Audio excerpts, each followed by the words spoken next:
আসসালামু আলাইকুম। আইপিএল প্রায় শেষের দিকে চলে আসছে এবং মোস্তাফিজেরও প্রায় শেষের দিকে চলে আসছে। সো 28 তারিখ এবং 1 তারিখের ম্যাচ দিয়ে মোস্তাফিজুর রহমানকে বিদায় দিতে হবে, এটাই আসলে কাম্য। সো আমাদের বাবা মা সবসময় আমাদের জন্য, আমাদের ভালোর জন্য সব কথা বলে থাকে, তেমনি বিসিবিও মোস্তাফিজের ভালোর জন্যই অনেক কিছু করে থাকে। সো মোস্তাফিজের ভালোর জন্য এবং খারাপ দুইটাই নেগেটিভ পজিটিভ রয়েছে। এবং সেক্ষেত্রে মেইন কথা হচ্ছে ভাই, বিসিবি যেটা করতেছে ভাই, প্রথমত আমিও অনেক আনহ্যাপি ছিলাম যে মোস্তাফিজকে খেলতে দেওয়া উচিত ছিল, কিন্তু বিসিবি যেটা করছে একদিক থেকে ভালো করছে। কারণ আপনি একটা জিনিস যদি লক্ষ্য করেন তাহলে দেখবেন আইপিএল এর শেষের দিকে কিন্তু আপনি অনেক সুপারস্টারে চলে যাবে এবং সবার একটা মূল টার্গেট হচ্ছে আপনার ওয়ার্ল্ড কাপ। সো বিশ্বকাপটা হচ্ছে নিজের দেশের জন্য, আসলে টাকাটা তো সবাই দেখে, তারপরও একটা নিজের দেশের একটা আবেগী একটা জিনিস থেকেই যায়। সো সেক্ষেত্রে মোস্তাফিজকে আমি বলবো একদম পারফেক্ট। সো মোস্তাফিজ বিসিবির কথায় তিনি একদিনের এনওসি পেয়েছে এবং একদিনের সেই এনওসিটা ছিল 1 তারিখ পাঞ্জাবের বিপক্ষে ম্যাচ খেলে চলে আসবেন বাংলাদেশে। সো এখন কথা হচ্ছে বিসিবি ভালো কেন বলতেছে। সো বিসিবি যদি আপনারা মোস্তাফিজকে শেষ হতে দেখেন, সেটা হচ্ছে কিন্তু এক ধরনের আইপিএল থেকে, কারণ আইপিএল এর এত বড় জার্নি এবং সামনে ওয়ার্ল্ড কাপ।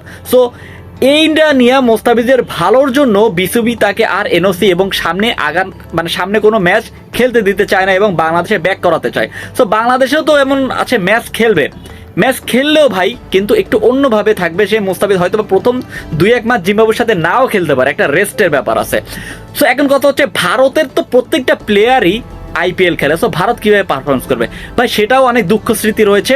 সেটা আপনার আরব আমিরাতে যে বিশ্বকাপটি হয়েছিল গত 2022 সালে, এবং 2022 সালে সে আইপিএল এর শেষ হওয়ার দিকে 5-7 দিনের গ্যাপে ভারত আবার বিশ্বকাপ খেলে। আইপিএল এর শেষ হওয়ার দিকে 5-7 দিনের গ্যাপে আবার ভারত ওয়ার্ল্ড কাপে খেলতে যায়। তো সেক্ষেত্রে রেজাল্টটা কি ছিল, রেজাল্টটা আপনারা সবাই দেখছেন।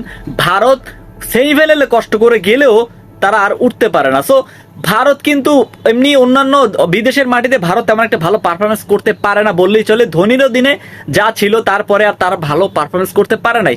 আমি ভারতের কথা বাদ দিই, কারণটা হচ্ছে আপনার ভারতের এখানে ইস্যু আসতেছে না, এখানে আসতেছে আমাদের মুস্তাফিজকে নিয়ে।